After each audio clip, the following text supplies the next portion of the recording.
Alright, yo, what's up, everyone? Welcome back to a brand new video. So, today I'm filming this the day after seeing Captain America Brave New World.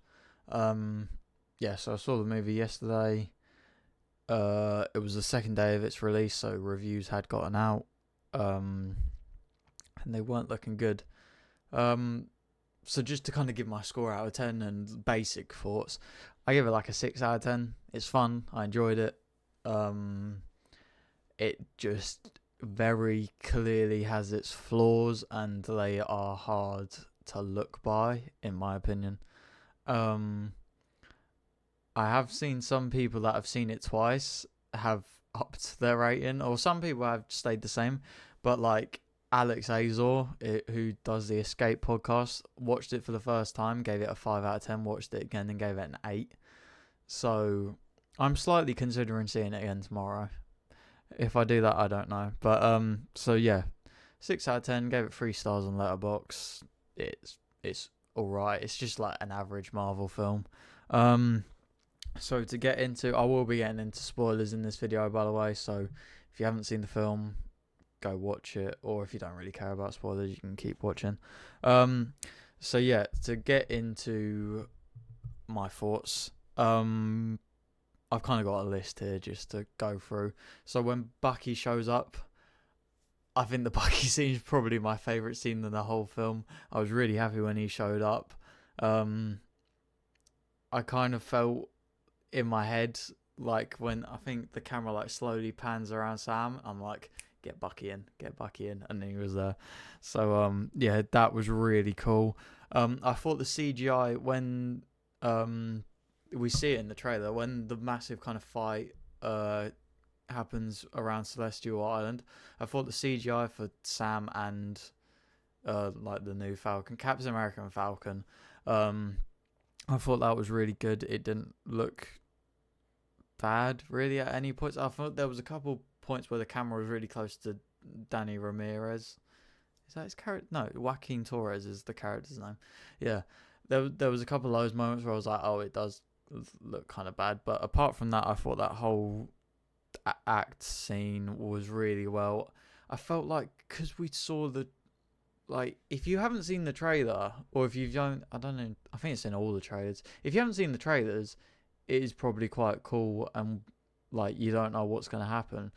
But the bit where Thaddeus Ross is slightly turning red on the ship, it's like if you've seen the trailer, you know he turns into the Red Hulk at the White House. So we're like, I know this isn't, he's not going to, like, it's just like a little episode. Maybe he'll break something, but he's not going to turn into the Hulk in the middle of the Indian Ocean. So I thought that was kind of, like, I get why they showed him turning into Red Hulk in the trailers. It's marketing, it gets people in their seats. But yeah, I thought that was a bit kind of, I was just sitting there like, yeah, nothing really major's going to happen here. I thought as well for the final battle, considering obviously in the trailers we saw the cherry blossom area and stuff, I was expecting it to go on for a lot longer. Like most of, well, I'd say like 85% of the fight, 80% of the fight happens in the White House area and kind of around there and at like the Washington Monument and stuff. Literally pretty much all that happens at the Cherry Blossom place is Sam chops a car in half and gives Red Hulk a petal, and then he turns back into Thaddeus Ross. So yeah, for a final fight and act, I was a bit like, oh, like the bit when it kind of we see it in the trailer, the bit where you get Sam and he's like kicks the shield and it comes up and he catches it and he says, "Come and get me." I'm like, yeah, let's get this fight to a whole nother level. But instead, like I said, he just kind of gets a car thrown at him, slices that in half, and then they both.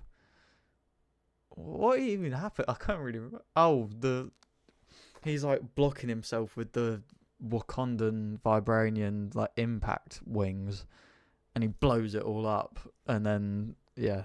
Anyway, without like completely talking about the whole fight, I couldn't help when I was watching it as well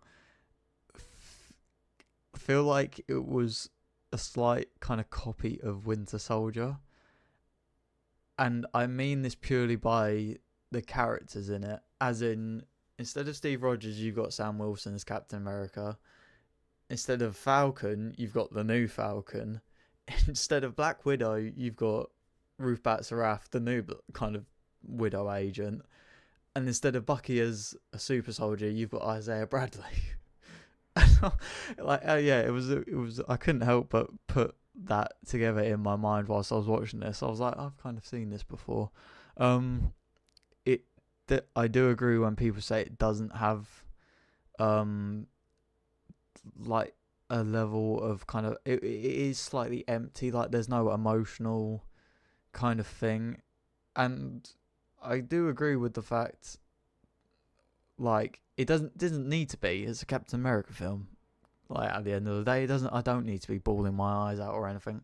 But I say this because I feel like they tried to do it with Thaddeus Ross and his daughter, but I don't know whether it was because it's a different actor, and I struggled with kind of the fact that the decisions that William Hurt, when he was Thaddeus Ross, made, and how, like, it's still, I feel like there's just a very obvious difference in their performances.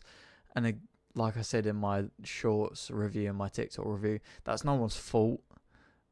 It's just, in my opinion, it was hard, especially with the whole thing, like in Captain America Civil War, he is so kind of, I don't know how to say it, passionate about getting superheroes kind of together but under control. Whereas in this one, it literally starts and he's like, Sam, make the Avengers again. It's like, what? Kind of, yeah, that's my one of my little issues. I thought, in like the beginning, I thought the whole thing with like kind of the mind control and the leader was cool, but then when we found out, kind of, he's just doing it because he wants to escape, and he has like no real, I don't know. I just thought the leader started off really cool. One of my things with him as well is I thought the design could have been a bit better. Like if he had a bit bigger of a head and slightly more comic accurate, like his brain's just kind of showing. Again, I'm not like a massive comic person or anything, so it doesn't really affect me. I thought his whole, when he was like really mysterious and talking in shadows and was talking talking to people like in their earpieces and stuff, and he had this very slow and kind of mysterious voice. I thought that was really interesting and kind of kept me just interested and kind of where's this going to go next. They used that Mr. Blue song to death in this film. Yeah, so there's my kind of leader thing. What else was there? I feel like Marvel must have told Giancarlo Esposito that there's more for him to do in the future. He's not in it an awful much. And again, I feel like the parts where his character were in it, it was like, okay, I kind of get why he's in the film, but is it necessarily needed? I don't know. I kind of feel the same with Ruth Batts-Sarath as well. I feel like she was in this film as purely so we can just introduce her and get the audience kind of, introduced to her. I definitely think we're going to see more of her. And I quite liked her in this film, so I'm interested in what we'll get more of her for. I thought it was, like, I chuckled a couple times. It wasn't overly funny. Like, it's not, what's like a funny MCU film?